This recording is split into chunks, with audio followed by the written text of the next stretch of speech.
Hello, bonjour. Bienvenue à la session d'information sur la vaccination contre la COVID-19 organisée par la Régie de santé Fraser Health. Welcome to the information session about COVID and vaccination organized by the Fraser Health Authority.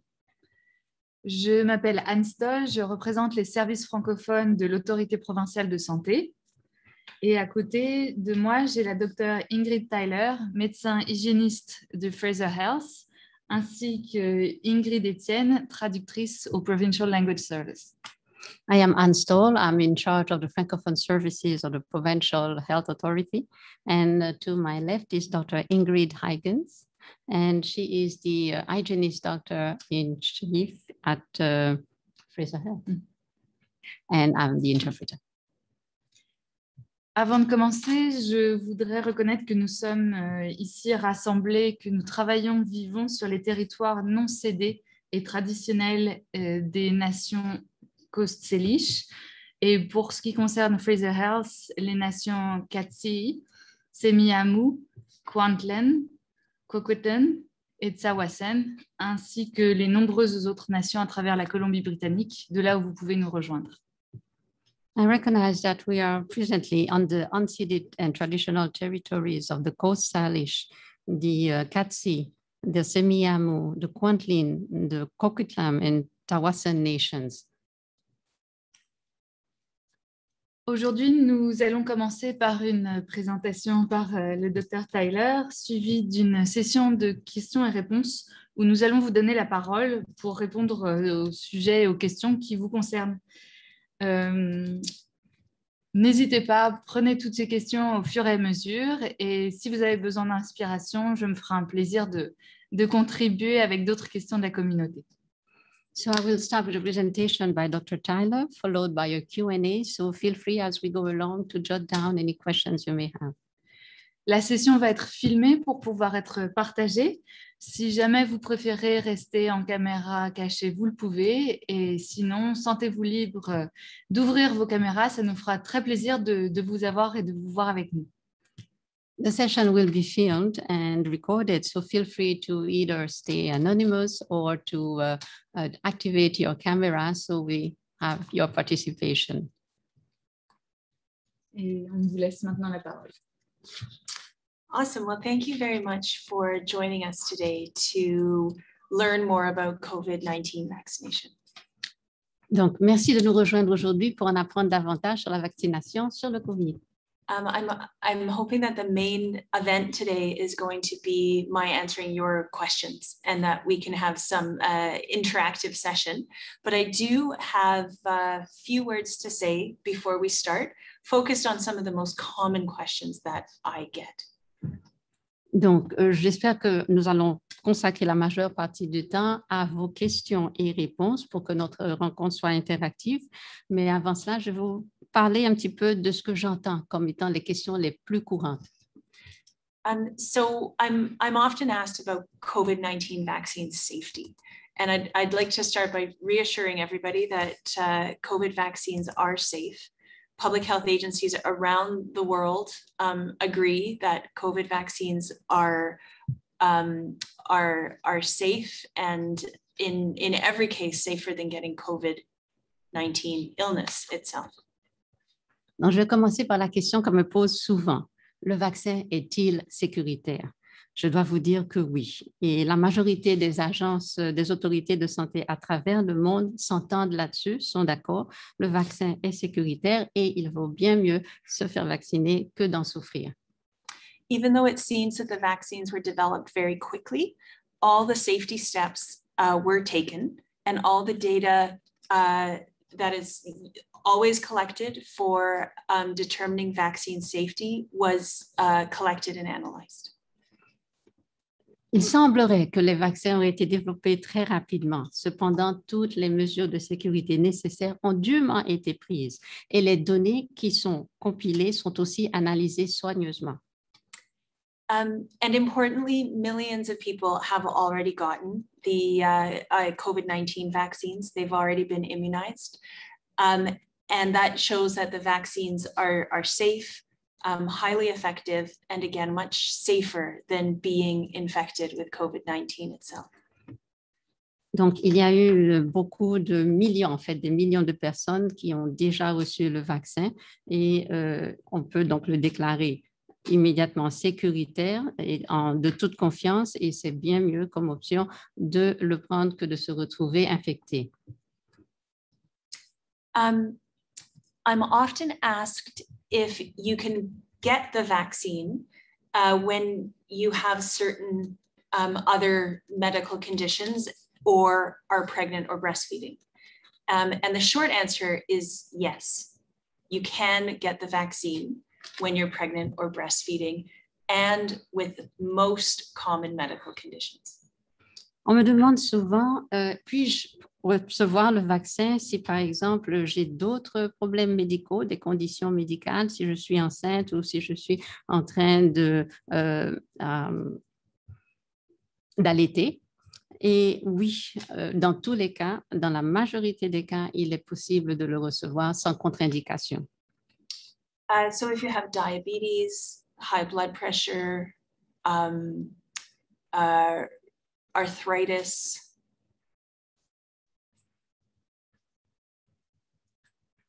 a number, if you're taking medications for depression or anxiety, the majority of common conditions and the associated medications are all compatible with the COVID-19 vaccine.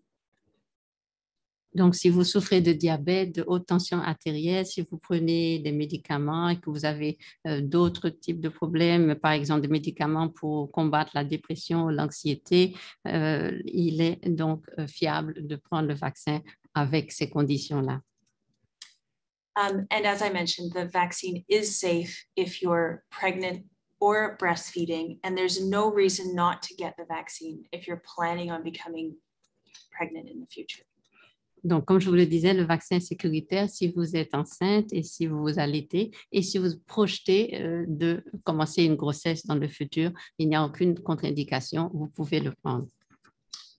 So by getting vaccinated, you're not just protecting yourself from getting COVID disease, you're also protecting the community around you, your schools, your workplaces, your family and friends from transmitting and sharing the COVID-19 disease between people.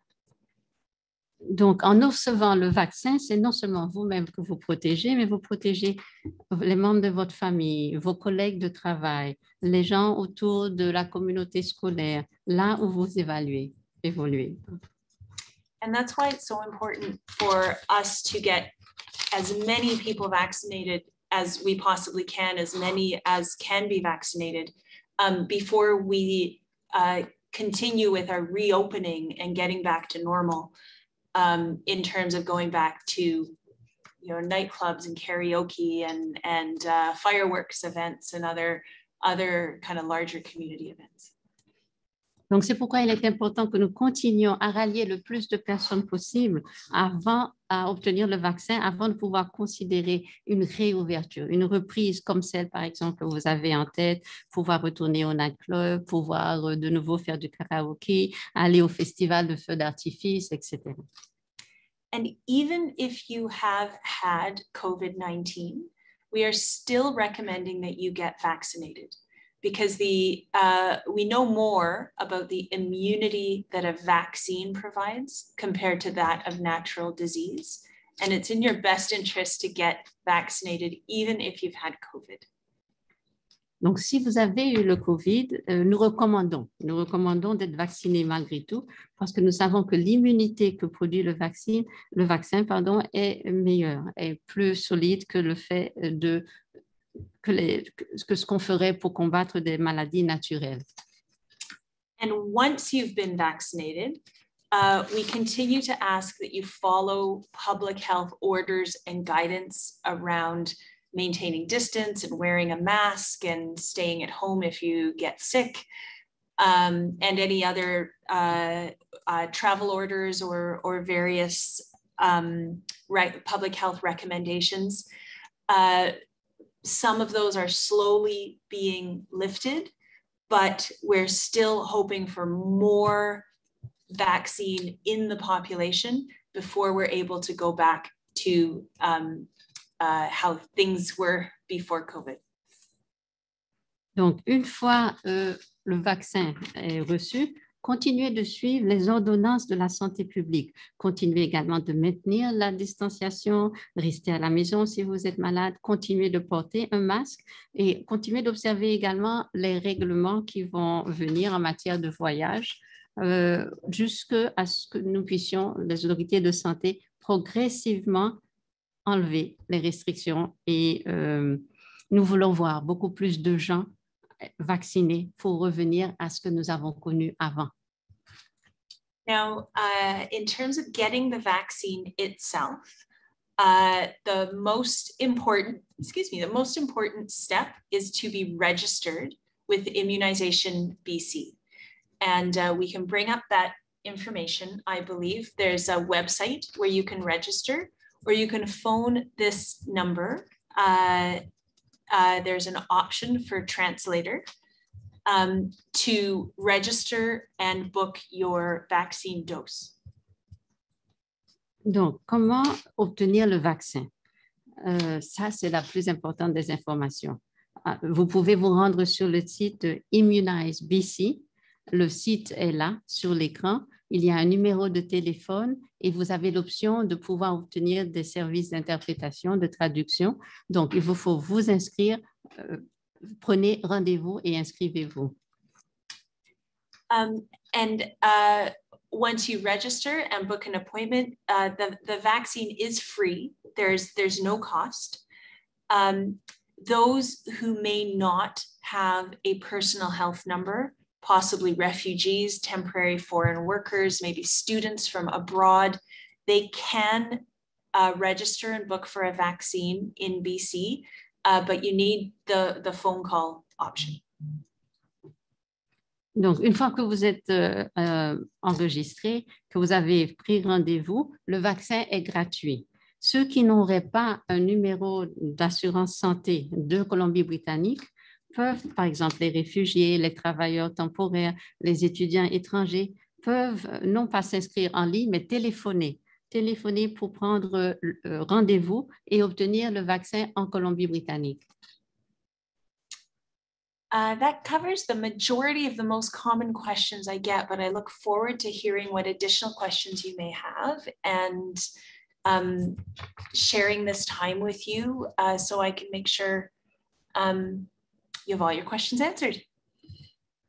Donc, c'était la majorité des questions les plus courantes que je reçois, mais je suis là à votre disposition pour recevoir vos questions à vous. Il est maintenant temps d'ouvrir vos micros, vos caméras, si vous le voulez bien aussi. On aura plaisir à répondre à vos questions en direct. Ou bien, si vous préférez, vous pouvez aussi écrire dans le chat de la conférence. On lira les questions à voix haute pour y répondre au mieux. So the time now is for you to activate your cameras if you wish to, because we would like to receive your questions online, and you can also use the chat window to provide them. Your questions will be read aloud.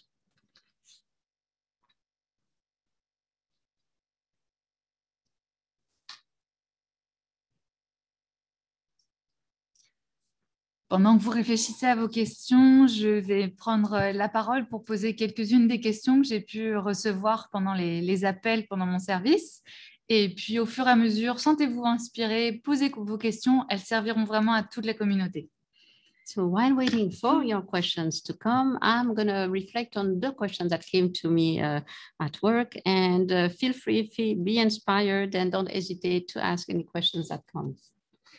Alors, Dr Tyler, parmi les questions qu'on m'a posées, c'est est-ce que le fait d'être vacciné garantit le fait qu'on n'aura pas le Covid après ça? So, Dr. Tyler, the question here is, being vaccinated, does that guarantee that one will not catch COVID? That would be nice. Unfortunately, we don't have any 100% effective vaccines. They all are a bit less effective than that. The COVID vaccines are about 90% effective against serious illness and death. Ce serait formidable d'avoir un vaccin garanti à 100%, mais ça quasi n'existe pas. Nous savons que le vaccin du COVID est effectif à 90% pour les cas graves, les cas de maladies sérieuses. There's some more preliminary data that seems to suggest that the vaccine is about 70% effective at preventing disease altogether. So you can still come down with COVID after the vaccine, but it's most likely going to be a much milder form of COVID without hospitalization, ICU, or serious consequences. Nous avons quelques données préliminaires. Les statistiques montrent le vaccin efficace déjà à 70% pour ce qui est d'empêcher la maladie. Ça veut dire que vous pourriez quand même contracter le COVID, mais dans une forme beaucoup plus mitigée, beaucoup moins grave, sans avoir à être hospitalisé, à vous retrouver au service d'urgence ou dans une forme bien plus faible, moins grave. And I just want to mention we've seen this happen locally in real life in our most recent third wave of COVID, where we had many cases, as many as in November in the second wave, but because by then our elder population, those about 70 and over, had largely been vaccinated, we saw many fewer deaths in the third wave. Directly as a result of the vaccine efforts we had been able to put in before then. Et je dois mentionner que nous avons pu, grâce à observer l'efficacité de cela grâce à la troisième vague, parce qu'ayant eu plus de cas de personnes vaccinées, par exemple dans la population des personnes âgées de 70 à 80 ans, qu'on avait beaucoup eu le temps de vacciner, il y a eu beaucoup moins de cas d'hospitalisation et de décès. So does it mean that in the future est-ce que ça veut dire dans le futur qu'il faudra se faire vacciner chaque année contre les variants, comme pour la grippe par exemple? Does it mean that every year we would need to get vaccinated against the variants, just like we have the flu shot? That's another very good question that I don't have an answer to right now. I think that's a real possibility, but people, the scientists are continuing to do the research and vaccine development that will inform that moving forward. Right now, we do know that the current vaccines we have are very good against the variants. They're not as good as against the wild type, but they still provide really good protection, 60 to 80% against the variants. So as I said before, there's no vaccine that's 100% effective, but by becoming vaccinated, you reduce your chances of any type of COVID and any significant serious disease from any type of COVID very significantly. Donc, comme je vous disais, je n'ai pas malheureusement la réponse à ça. Il n'y a pas de succès à 100%. Mais nous avons, la science et la recherche nous montrent que face au développement de variantes dans le futur, les vaccins que nous avons maintenant sont excellents, sont très bons. Et ils ont aussi de bons effets contre les variantes très agressives de nos jours. On a déjà vu de 60 à 80% de taux de réussite et de réduction de cas. Et quel que soit le type de COVID, il nous faudra recourir à une vaccination. Maintenant, on parle de voyage, de se retrouver entre famille et amis. Est-ce que pour ceux qui prévoient de voyager, le fait d'avoir les deux vaccins vont permettre d'éviter d'avoir resté dans un hôtel en quarantaine? So we're talking now, everyone would like to foresee the possibility of traveling again, meeting family members again and friends. So for those who are projecting to travel, does it mean, what would quarantine mean? Does it mean also having 2 vaccinations? Yes, another very good question. So the international travel rules around quarantine or isolation are all made by the federal government at the federal level. And so I actually have very little insight into that decision making, or what, or when or what the rules may be once the majority of the population has 2 doses. C'est une très bonne question, en effet. Les règlements autour des voyages, des déplacements relèvent du gouvernement fédéral. Donc, je ne peux pas faire grande réflexion et je n'ai pas pouvoir de décision en la matière. Donc, je ne peux pas vous dire exactement quand, où et quels seront ces règlements qui vont affecter la possibilité de voyager. Toujours sur le voyage, est-ce que si on voyage dans un autre pays où le délai entre les deux vaccins est plus court, est-ce qu'il est possible de recevoir cette injection dans un autre pays si on prévoyait voyager? If one was to travel in a country where the time gap between the 2 doses is shorter, can one still travel there and receive the doses there? So I'm unable to speak for other countries. So if you travel outside of Canada to another country, I don't know whether, what eligibility you may have to get the vaccine in that other country. What I can say is that here in BC and Fraser Health, if somebody is traveling to BC or Fraser Health and they require either their first or second dose, we will provide it to them because we want everybody who's living, working, and playing amongst us to be as protected as possible. So if you have relatives or visitors who need vaccination, either a first or a second dose, you can phone that number that we've been showing, and without their having a local PHN or health number, they can still book a vaccine appointment. Là encore, je ne peux pas me prononcer de ce qui se fait dans d'autres pays quant à l'admissibilité pour recevoir une dose ailleurs. Mais en Colombie-Britannique, à Fraser Health, pour ce qui est de voyager en Colombie-Britannique, la province, qu'il s'agit de la première ou la deuxième dose, la province fournira les vaccins à tous ceux qui habitent, travaillent ou se récréent ici, en Colombie-Britannique. Donc, par exemple, vos parents, vos amis, la famille, vous pouvez leur dire de téléphoner au numéro qui est affiché. Et même s'ils n'ont pas de numéro d'assurance médicale provinciale, ils peuvent quand même prendre rendez-vous pour obtenir un vaccin. Vous anticipez les questions, c'est parfait. Est-ce qu'il y a des questions de votre part? Est-ce que vous voulez poser des questions? N'hésitez pas, écrivez dans le chat ou bien vous pouvez ouvrir vos micros. On aura plaisir à vous entendre.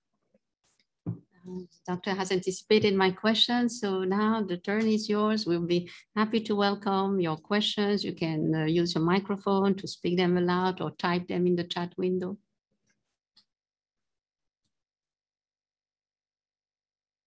Bon, alors je continue au nom de la communauté en attendant.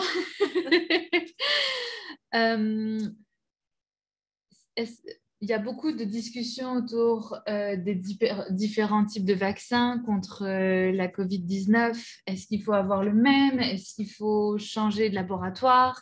Est-ce que si on a eu AstraZeneca, il en faut un autre? Si on a eu Moderna, c'est mieux de les croiser? Est-ce qu'il y a des recommandations là-dessus? Quel est votre avis? Okay, so let me then come to some of the questions from the community, and that's regarding the different types of vaccines. So, for example, is it recommended to always take the same? So, for example, to go to the same lab, so stick with just AstraZeneca or with Moderna, or actually mix both? What would you recommend? This is a really good question, and it has a relatively long answer. I'll try and break it down. When it comes to the general recommendation is that we try to provide the same type of vaccine. So for example, Moderna and Pfizer are both mRNA types of vaccines. Ok, donc encore une très bonne question et la réponse peut être longue, mais je vais vous dire. En général, on recommande d'obtenir toujours le même type de vaccin. Par exemple, Moderna et Zeneca, ce sont des vaccins de type mRNA. So, similarly, AstraZeneca and Covishield are both, I've lost it now, adenovirus vaccines. And there's a few others that are available in other countries, which are a whole cell coronavirus vaccine. So the mRNA vaccines, Pfizer and Moderna, we consider those fully interchangeable. So it doesn't matter if they're mixed, if you get one or the other or the same kind. Okay. Donc, AstraZeneca et Covishield contiennent les mêmes aminovirus. Le Wakefield. There's another class of vaccine called whole cell activated vaccines, which they're using in other countries. Okay. Dans d'autres pays, il y a un autre type de vaccin de catégorie toutes cellules activées qui est utilisé ailleurs. Pfizer et Moderna, nous les considérons comme étant entièrement compatibles. Donc, vous pouvez les utiliser l'un ou l'autre. So our provincial medical health officer, Dr. Bonnie Henry, has given the advice, which is true across all our health authorities and clinics, that when you come to a vaccination clinic, you will get either Pfizer or Moderna, assuming one of your initial doses was Pfizer or Moderna. But we are not able to guarantee, and there's no choice available right now about getting, specifically Pfizer or specifically Moderna, because they've shown that there's no difference. Donc, le médecin en chef, Dr. Bonnie, a recommandé à toutes les autorités, les régies de santé et les cliniques d'administrer en priorité Pfizer et Moderna. Donc, si nous ne pouvons pas garantir que, pour le moment, parce qu'il n'y a pas le choix en la matière, il n'y a pas la disponibilité en la matière, nous ne pouvons pas garantir que ce sera soit l'un, soit l'autre, mais les deux sont des choix disponibles. It gets a little more complicated when you start thinking about AstraZeneca. And we know that there's a number of people in the province who had AstraZeneca as their first dose of vaccine. And those individuals have a choice to make, and there's good and bad sort of considerations on both sides of the equation. Donc là, ça devient peut-être un peu plus complexe. Il y a plusieurs personnes qui ont, dans la province, qui ont reçu le vaccin AstraZeneca comme première dose. Donc là, il y a un choix à faire. Il y a de bons points et de mauvais points aussi à considérer pour ça. So some of the reasons, if you had AstraZeneca as a first dose, that you might choose to have AstraZeneca as a second dose is because you are likely to get less side effects if you have AstraZeneca both times as the same dose. Donc, une des raisons, par exemple, si vous avez reçu en première dose le AstraZeneca, il est préférable d'avoir la deuxième dose du même vaccin AstraZeneca pour encourir moins d'effets secondaires. They've also found that the very serious side effect of the clotting side effect that's associated with AstraZeneca is much less common with a second dose.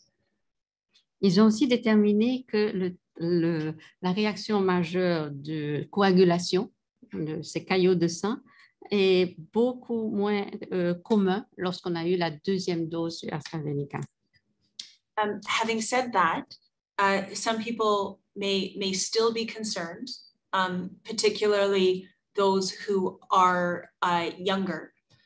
And Pfizer is being made available, or not Pfizer, an mRNA vaccine, because it could be Pfizer or Moderna now that we have Moderna again, is a choice. It is available for those who had AstraZeneca as their first dose. Donc, il y a des personnes qui restent malgré tout préoccupées, surtout par exemple chez les jeunes. Alors, nous recommandons donc le Pfizer ou n'importe quel vaccin de catégorie mRNA et donc Moderna, entre autres, comme choix pour la première dose. The main drawback is that the studies that have looked at combining these vaccines clearly showed that you're more likely to get uncomfortable side effects, like flu-like symptoms, if you mix those two vaccines and get Pfizer as your second dose. Donc, il y a eu plusieurs études qui ont démontré qu'il y a plus de risques de déclencher des réactions similaires à quand on a une grippe, quand on a la fièvre, quand on combine les deux doses, les deux vaccins. So hopefully that's answered the question. There is still some choice that's available in our current vaccine rollout, but I will restate that on the whole, any vaccine is better than no vaccine in terms of protecting you against the various serious potential outcomes of hospitalization, ICU, or death as it relates to catching COVID itself. Donc, j'espère avoir répondu à vos questions dans ce domaine. Et donc, je vais vous dire que dans l'ensemble, il vaut mieux donc se faire vacciner plutôt que de risquer une incidence grave comme l'hospitalisation, se retrouver au service d'urgence ou même faire face à un décès. There is a rumor that chocolate helps battle nervousness. Il y a une rumeur qui dit que le chocolat aide à gérer le stress autour de la vaccination, notamment de la deuxième dose. En vrai, est-ce que vous avez des recommandations, des conseils, des choses qui aident à aborder un peu justement cette deuxième vaccination avec plus de sérénité peut-être? Well, would you have some advice as to how to go about the second doses with a little bit of quieter mind or more serenity? Because it's been said that chocolates does help with stress. What else? You need an excuse to eat chocolate. Go for it. I do. There are some things that you can do to prepare for your vaccine appointment, either first or second dose.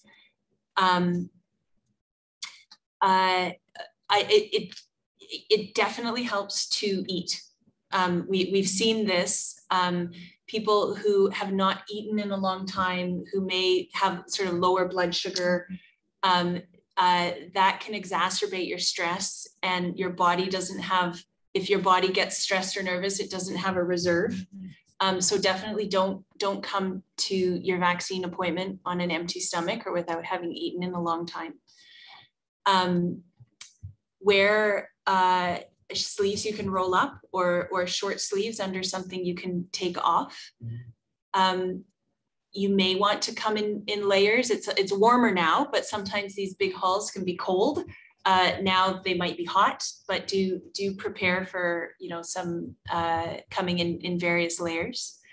And it's important to remember that the vaccine appointment is quite quick. You will probably be in and out within half an hour, but we do ask you to sit for 10 or 15 minutes, sometimes longer, depending on your history, after your appointment, to ensure that you're not having any kind of reaction at all.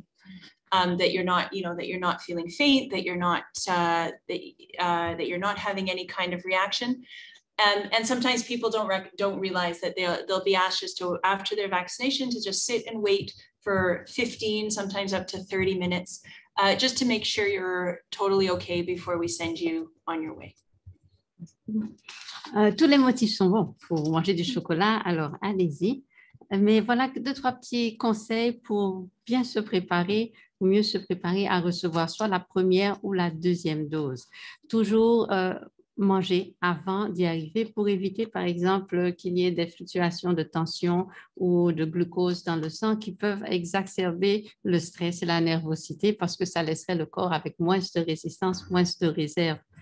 Aussi, songez à peut-être porter plusieurs couches de vêtements pour pouvoir peut-être facilement détacher votre bras pour la dose et porter donc plusieurs couches parce que certains corridors peuvent être très froids, bien que le climat se réchauffe maintenant, mais les grandes allées dans les cliniques font qu'il peut encore faire froid.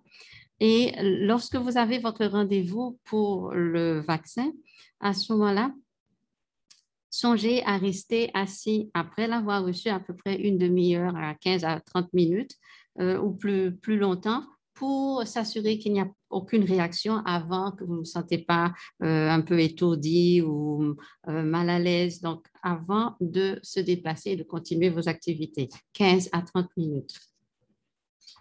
Je vois qu'on a une question ici, merci. Alors, la question, c'est si nous avons 2 types de vaccins différents, AstraZeneca et Moderna, par exemple, y a-t-il la même protection que si nous ne choisissons qu'un seul type? So, if we were to receive 2 different kinds of vaccination, AstraZeneca and Moderna, would they guarantee the same protection as if we only were to receive both doses from the same?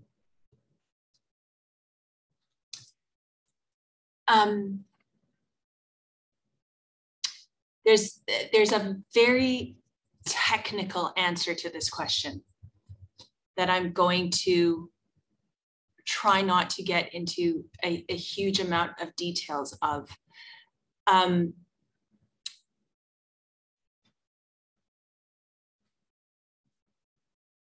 The short answer, the short answer is that preliminary studies of antibodies reactions show that the protection is comparable, that it's very similar when you mix 2 types of vaccines versus having exactly the same one. Okay. Donc, la réponse technique à ça serait longue. Alors, je vais vous donner peut-être un abrégé. Les études préliminaires montrent que les réactions aux anticorps fournissent une protection comparable, très similaire quand on mélange les deux, que si on recevait les 2 doses du même vaccin. And I'm answering specifically for AstraZeneca and an mRNA vaccine after AstraZeneca. We're still awaiting the final results of the studies out of the UK that should add some pieces of data to definitively answer whether what that protection looks like. Donc là, je réponds spécifiquement pour le cas de AstraZeneca et des vaccins de type mRNA qui suivent parce que nous attendons les résultats finaux du Royaume-Uni pour pouvoir faire des comparaisons quant au degré de protection.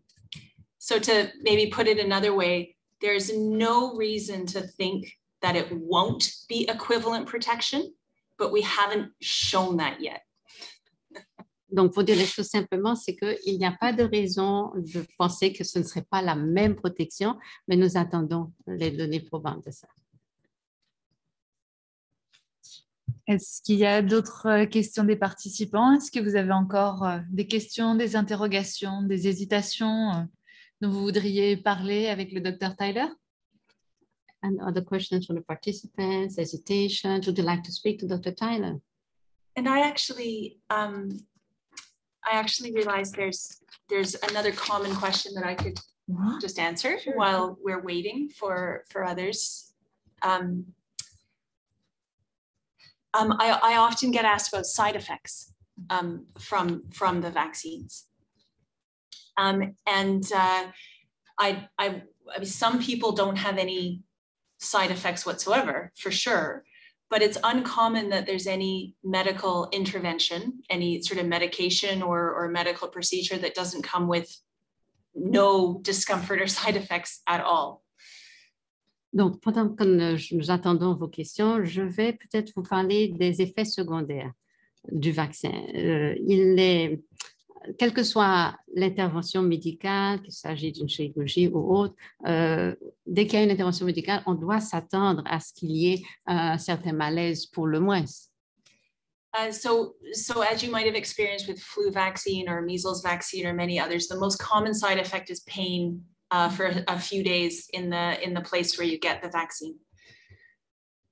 Donc, si vous avez, par exemple, reçu le vaccin anti-grippe ou le vaccin anti-rougeole, vous vous rappelez peut-être qu'il y a eu un peu de douleur ou on ne s'est pas senti bien dans la région où ce vaccin a été apposé. And it's not uncommon to feel a bit under the weather after you get your vaccine for 2 or 3 days. You can, maybe you feel like you have a cold, possibly have a headache, tired, muscle ache, sometimes a bit of a fever. This is your body actually mounting an immune response and creating antibodies to the vaccine we've just given you. Il n'est pas rare que l'on ne se sent pas dans sa peau, qu'on ne se sent pas en super forme. On a l'impression d'avoir peut-être attrapé un rhume, avoir la migraine, qu'on est fatigué, qu'on a mal aux muscles partout ou qu'on a de la fièvre. C'est tout simplement l'immunité qui se bâtit dans le corps en réaction de ça. It's also possible to get an allergic reaction to a component in the vaccine. And the most severe kind of allergic reaction is called anaphylaxis, where you may get really bad hives or have difficulty breathing. Il est possible d'avoir des réactions allergiques à une composante du vaccin et la plus grave de cela, ce serait justement une réaction anaphylaxtique où on aurait des démangeaisons partout et de la difficulté à respirer. Now that anaphylactic reaction, if you were to get it, happens very quickly. And it's to be able to respond to that possibility that we ask you to stay for 15 minutes or half an hour after your vaccine, because on site at all our vaccine clinics, we have the people who are trained to use the medications, that epinephrine, etc., that you need to help you if you have an allergic reaction. Et dans le cas d'une réaction allergique, la réaction se fait très rapidement. Et c'est pour ça que nous vous demandons de rester dans la salle 15 à 30 minutes après avoir reçu la dose pour que le personnel que nous avons dans les cliniques de vaccination qui est formé pour ça puisse réagir rapidement, administrer l'épinéphrine ou faire en sorte qu'on vous aide dans ce moment-là. Some of the very rare but serious side effects that may occur, like the thrombocytopenia, the clotting disorder with AstraZeneca, are important to be aware of. Right now, we're aware of 2 situations in terms of AstraZeneca.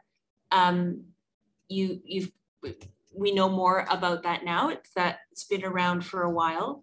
And it's important for you to be aware of the warning signs that this syndrome may be occurring, and to seek care and present to your doctor if you notice any of those warning signs.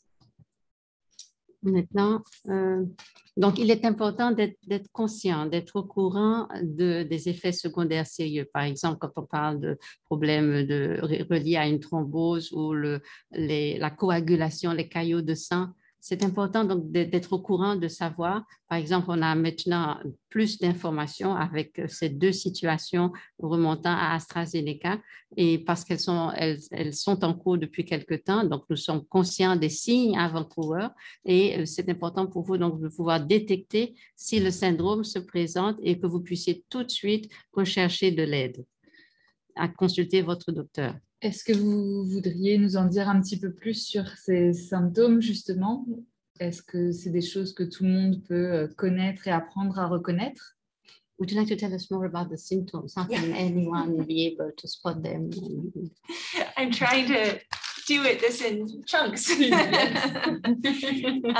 Now we are there, as I mentioned earlier, for AstraZeneca, it's more common with the first dose, and we're not doing those anymore. But some of the symptoms you might watch for are headache, weakness, muscle weakness, abdominal pain. Oui, c'est avec le AstraZeneca que ces réactions étaient les plus courantes, et nous ne procédons plus avec la première dose de cela, mais les symptômes les plus courants étaient la migraine, faiblesse musculaire. I also forgot to mention chest pain. Et douleurs thoraciques. So weakness, chest pain, abdominal pain are the most common presentations. More recently, there's been some news around myocarditis or heart inflammation related to the mRNA vaccines. Oui, donc pour revenir aux symptômes, la migraine, des muscles faibles, douleurs abdominales et douleurs thoraciques. Et il y a aussi des préoccupations au niveau de problèmes d'inflammation du cœur, de myocardie. One important thing I'd like to say is that with the AstraZeneca side effect, the VIT or the clotting disorder, we were seeing that in about 1 in 100,000 people. Donc, je dois vous dire que dans le cas les effets secondaires dus à AstraZeneca, donc cette coagulation-là, ces caillots de sang, on les a observés un cas sur 100 000 doses. The myocarditis that is being reported, we've been seeing in 1 in 16 million people. Et la myocardite, donc l'inflammation du cœur, un cas sur 16 millions de doses administrées. So you may not see until there's more information the same kind of immediate reaction that the system had to the AstraZeneca data, as you know, currently with what people are reporting around the myocarditis. Donc, on n'aura pas peut-être la même information parce qu'il nous faut, par rapport à ces réactions-là, il nous faut attendre pour le cas de la myocardite d'avoir autant de données sur l'administration de l'AstraZeneca pour pouvoir se prononcer. Having said that, it is a reported side effect. It is being investigated, and particularly younger people again, if they develop symptoms of chest pain or like laborious breathing, like difficulty kind of catching your breath when you're, not exerting, then, and you've been vaccinated within the last couple of weeks, definitely seek medical attention. That there are common and relatively straightforward treatments for myocarditis, and no extreme side effects or extreme situations have been reported with that yet. Donc, ceci dit, c'est surtout par rapport dans les recherches par rapport aux personnes plus jeunes qui auraient rapporté avoir eu des douleurs thoraciques, la difficulté à respirer après une vaccination. Donc, si dans les dernières semaines, vous avez remarqué des symptômes de ce genre reliés à une myocardite, ça se traite simplement avec un traitement simple et avec des effets secondaires qui disparaissent. And I do think that on the whole, one should be reassured when you're hearing so publicly and so broadly and at such relatively rare events, just how careful the monitoring of this vaccine is, and how seriously people are taking the safety and monitoring and following up on any serious side effects. Donc, dans l'ensemble, je pense qu'on doit être rassuré de voir combien ces phénomènes médicaux sont surveillés de façon très étendue et partout. Les études qu'on a remarqué des très rares occurrences, des très rares événements et que l'on fait un suivi, une surveillance vraiment très, très soutenue. Merci à tous pour votre participation. Merci d'avoir suivi cette session d'information. Merci Dr Ingrid Tyler et Fraser Health d'avoir organisé cet événement-là. Merci à Florence Etienne, interprète du Provincial Language Service. Et je suis heureuse au service francophone qu'on ait pu créer ensemble cet événement pour mieux répondre aux questions autour de la vaccination. Et si vous avez d'autres questions, reportez-vous aux informations qui sont fournies par le gouvernement de la province. Reportez-vous au site du gouvernement. Contactez-nous aussi par les différents biais habituels pour vraiment répondre à vos questions, bien vous accompagner sur le sujet pour que vous vous sentiez soutenu, que vous ayez les réponses qu'il vous faille, et on continuera la conversation avec plaisir. Thank you. Thank you to all of you for your participation, to Dr. Tyler, to Fraser Health, to the interpreter of the language services, and to all of you. Please note that you can also consult our website, and don't hesitate to also the provincial government's website, and to continue to forward your questions through all the means and medias that we have, so that we can also walk along with you and provide answers to your questions. Merci.